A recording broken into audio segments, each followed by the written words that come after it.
Hello, Bren. How are you Nice. today? Dan, how are you?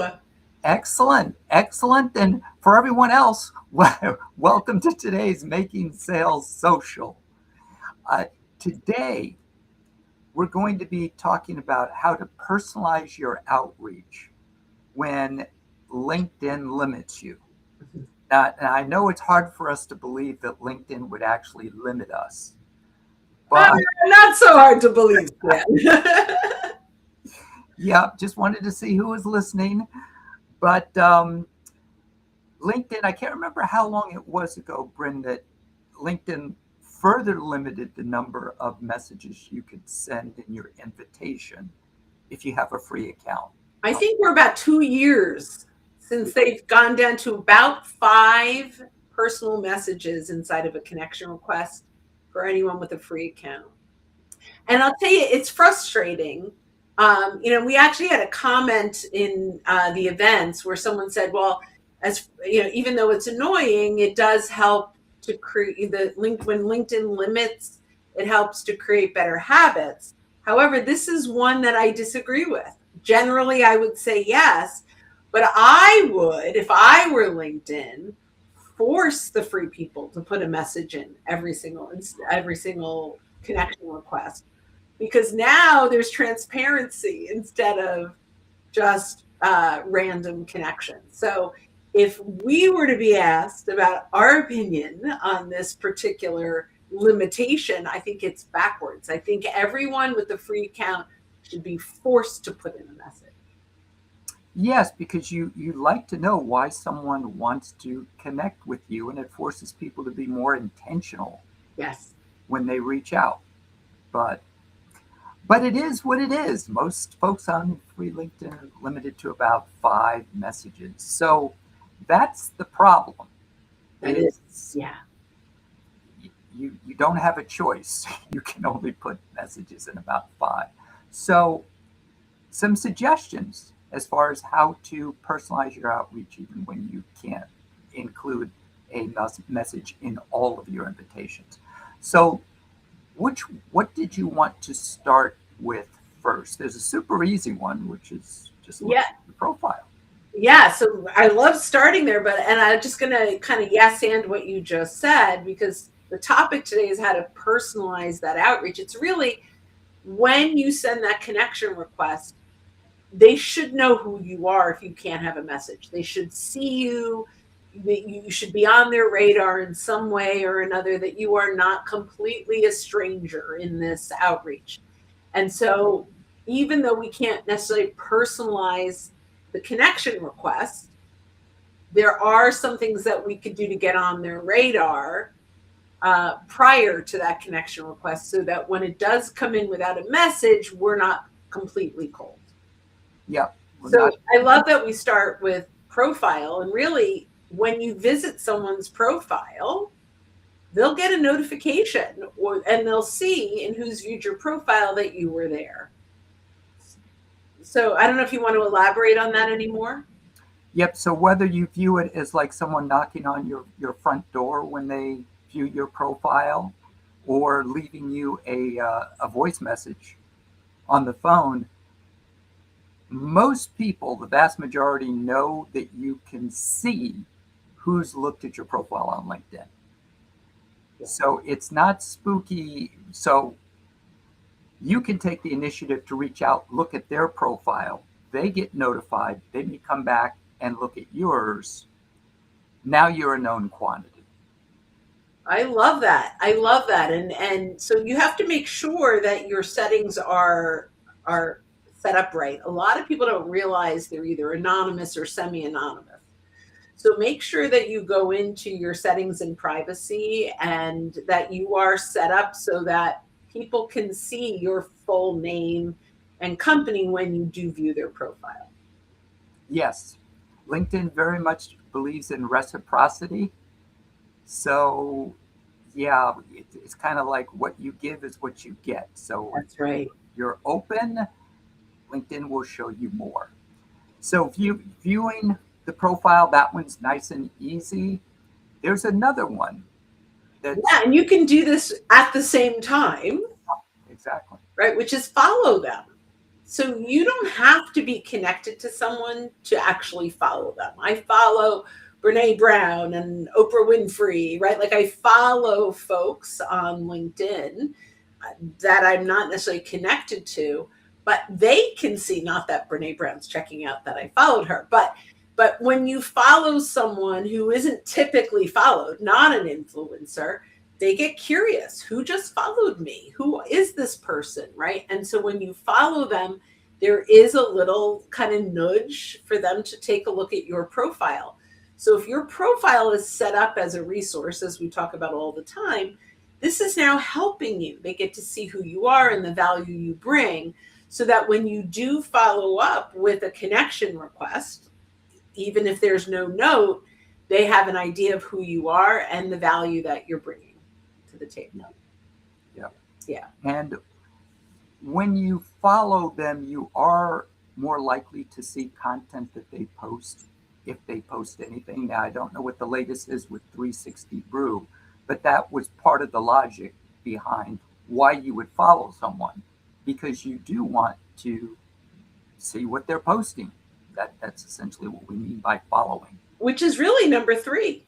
So why don't you kind of just go right into that? That was a nice segue. It was a perfect segue. So engaging on their content. Mhm. Not everyone posts on LinkedIn. There are a lot of spectators or lurkers on LinkedIn. So, just a side note, if you're posting and it feels like you're posting into the vacuum, just be aware that a lot of people are reading LinkedIn content, even if they don't otherwise engage. Right. So that was purely a side note. But one way to get on their radar is when they do post, comment on their post in a non-promotional way. We always say it goes without saying, but we found that there are very few things that really go without saying. We have to say them just in case. Just in case. Yeah. But it really is about adding value to that piece, right? Whatever it is that they had, that they posted, can you add value?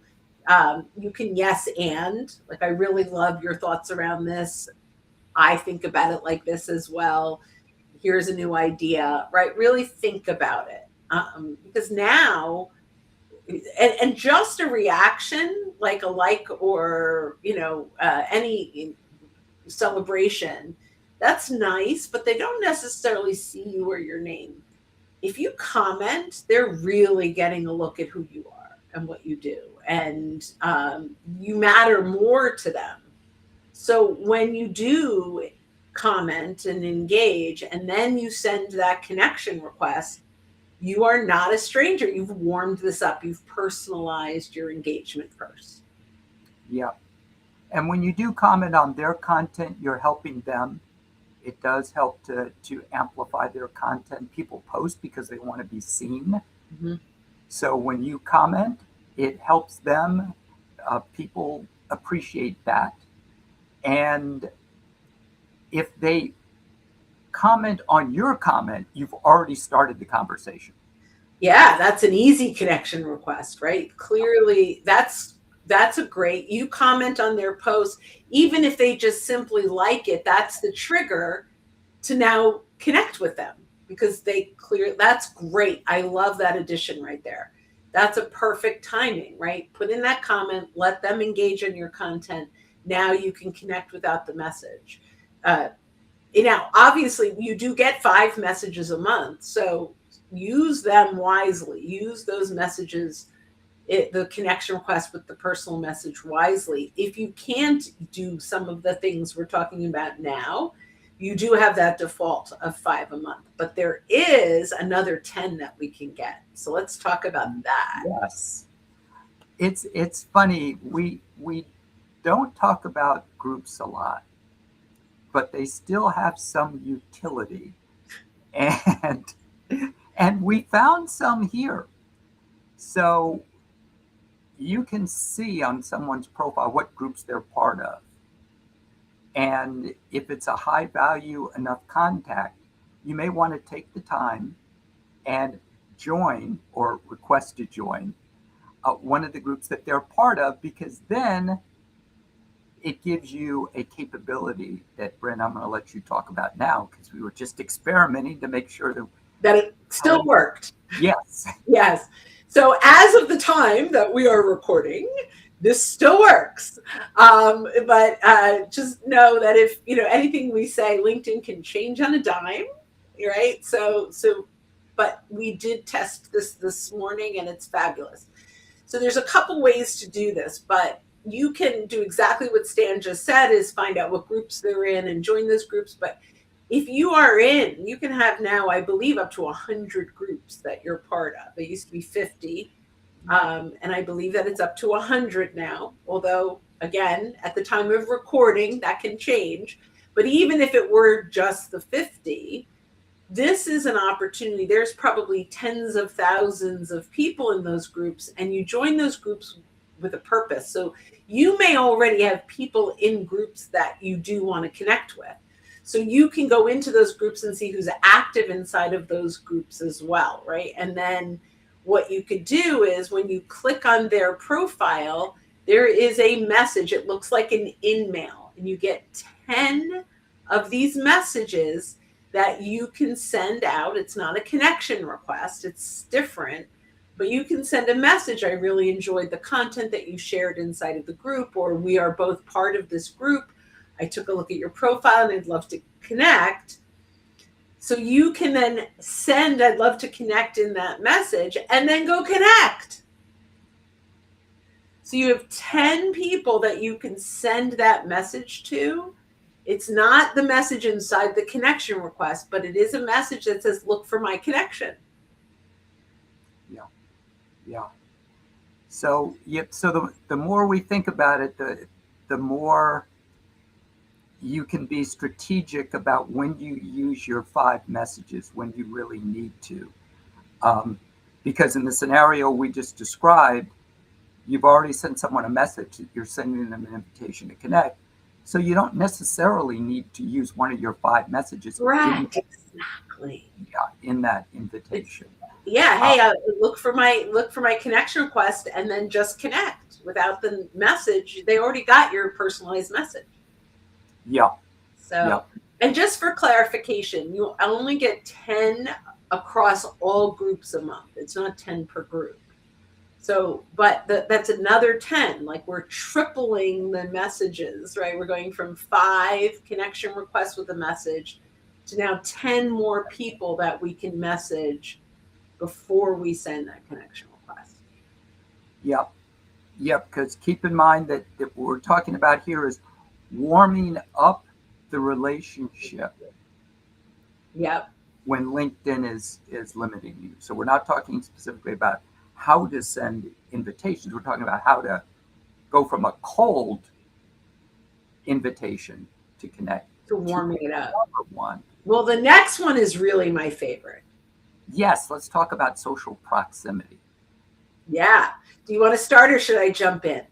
Why don't you go ahead and jump in? I know this is a favorite. This is my favorite. Okay, social proximity is amazing. And this is when people are making introductions for you. And in this case, I can introduce 2 people in a message that I'm connected to. So I can introduce Stan with Susan. And maybe Stan and Susan have never met, but Stan's like, hey, you're connected to Susan and I'd love to meet Susan. So I could say, great. I can now be the person in the middle that introduces. So Stan, I could go, Stan, please meet Susan. Susan, please meet Stan. They are not connected yet, but they are now in a message. And so this message now really has an opportunity for impact, right? So we talk a lot about this social proximity. And so if you've got people that you can network with, people that you can make some introductions for one another, you are now in a message. And then in the message, you're like, hey, I'm going to send over a connection request. You don't need a message in that connection request. You've got the right. And now Stan can say, Bryn, thank you so much for the introduction. Susan, I'm going to send over a connection request, and we can continue to communicate there, right? And so now the person that introduces you is off the hook, right? They've got the thank you, and now you go one-on-one in that message once they've connected with you. To me, this is an incredibly powerful way to get on someone's radar without having to use that personalized message. Here's the thing, this is work, but it's fun work, right? You need to find out who in your network are people that are willing to network, who are people that are selling to the same people you're selling to, that are not competing, that you can now really leverage these introductions. And side note, in fact, we have a complimentary class coming up, I think in a week or two. You go to socialsaleslink.com/events. If you're in replay, I'm sure we'll have another one coming up. And it's a complimentary class that we're going to teach you how to build a link of your of connections of your ICP that you can share with anyone, and they can see the people that you want to meet. So we can make this incredibly simple for people. And I think it's LinkedIn referrals. Just go to socialsaleslink.com/events and you'll be able to find it there. But what this allows us to do is now Stan can say, Bryn, here is a link of all the people you know that I might want to meet. And I can copy Stan and each one of those people in a message. And now that's warmed up. And when he sends that connection request, it's not cold. Yep. Yep. And one of the beauties of LinkedIn is that it allows you to see these people in your network and who's connected to who. And if there's a person of interest to you, you can see which people you're already directly connected with are in turn connected with them. So this is so Linda has asked, can you share the message you would use in that message? So I might say, hey, Stan, noticed you're connected to Susan at ABC Company. I'm wondering how well you know her and if you'd be willing to make a quick introduction. That's one way to do that. Another way is that Stan and I get on a call and we review all the people he knows that I want to meet. And I look at all the people I know that he wants to meet. And then we can make the introduction where I'm just, Stan, I'd like you to meet Susan. Susan, please meet Stan. Stan and I were chatting. He talked about X, Y, and Z, and I thought he'd be a great person for you to know, even if you're not currently exploring these solutions. You guys should connect, right? So there's lots of different ways to do this. The best thing for me is always get on a call and share one another's screen so you can see who the other person knows. There's also try open message to the person. So open message is, I believe, only available to people that have premium.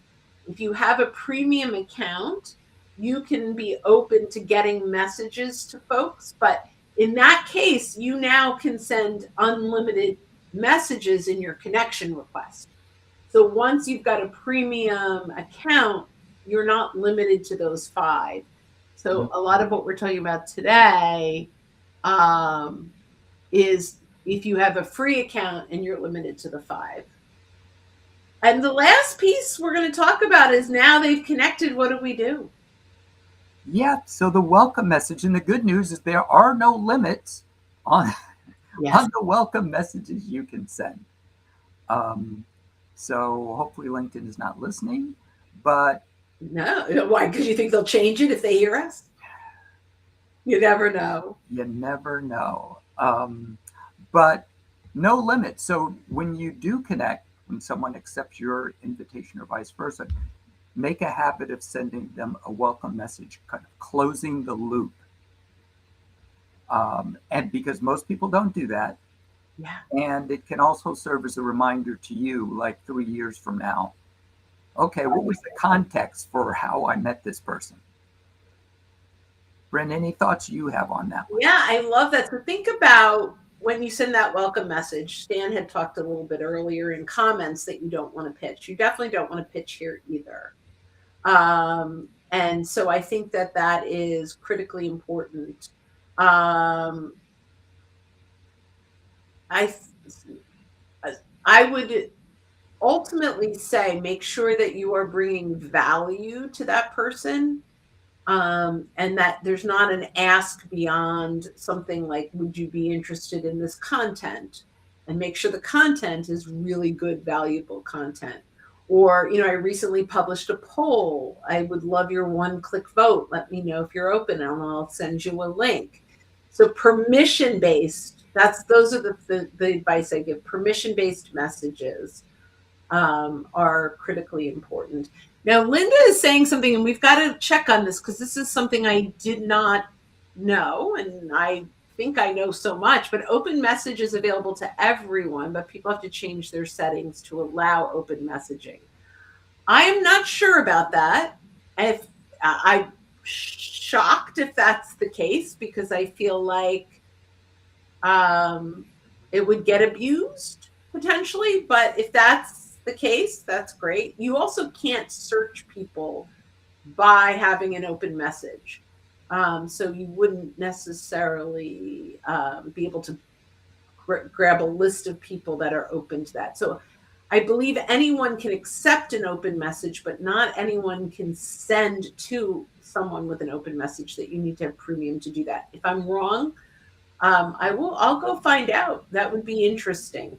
I'd be surprised if LinkedIn allowed that. But Yeah, because just trying to think about it, how would it be different from an in-mail? yeah. So I believe that the case is you have to have premium in order to send someone an open message, but anyone can be open to getting a message. But you are limited. So I believe that's the case, Linda. But if I'm wrong, please let me know. And I'm going to go look that up as soon as we're done. So anyway, let's just recap, right? What do we have? 7 things maybe that we talked about. If you don't mind recapping those as we... 6. So actually, yeah, we talked about the problem first, which is the fact that you're limited in terms of the personalized messages you can include in a LinkedIn invitation. So as far as how to work around that, so to speak, we talked about viewing their profile and then following them, which you can do at the same time, just a couple of clicks, and then engaging on their content. I forgot to mention tagging them when you engage, so they get another notification. On their own post. So let me just clarify when people are listening. Tagging people in your posts is not appropriate unless you're quoting them, but in the comments of their post is where Stan is talking about tagging them. And by the way, we talked a little bit about groups. You can go and engage with people in the groups. That's a perfect place to go in and comment. And then when you reach out with a connection request, you don't need that message because you now engage in groups there as well. Yeah, perfect. Yep, so groups, and then social proximity, which is just, are you a first-degree connection, or do you share a mutual connection, or you're a second-degree connection or a shared connection these days? So basically those were the 6, and the first one was really framing the problem. Yeah, that's great. And Linda is saying that she tested it this week and it worked. I'm shocked and amazed, and I'm going to go play with it. Yeah. So Thank you, Linda, if that's the case. And we still can't openly search for people, but you would be able to see that they're open to messages on their profile. So thank you for that. I'm going to go play. Yeah, because you never know. Great. Well, we hope this was helpful. And Brent, any last thoughts before we bring it in for a landing? Only connect with people that make sense to connect with. Do not just have this blanket connections just to build up your numbers. Make them purposeful, and make sure when you're connecting with them that you can bring value, not around selling to them, but you can bring value into their world, whether it's through content or it's through shared connections that you can network with, or value is that you're commenting on their content. right? Now, they may be a prospect, but just know that selling to them is not what they're going to see as meaningful value, even if that is true, and that if they bought from you, they get value. That is not their perception until you've earned the right. Yep. Yep. So awesome. Thanks, Stan. This was a lot of fun. As always. So good. And if you like information, this will appear as a podcast as well. So if you'd like to listen to past episodes of the podcast, you can go to socialsaleslink.com/podcasts. And then the third Thursday of every month is when we host our Be Our Guest to Coaching. Yeah. At 1 p.m. Eastern time. So have a look at socialsaleslink.com/events, because we have lots of events coming up. We do. Good. So when you're out and about, be sure to make your sales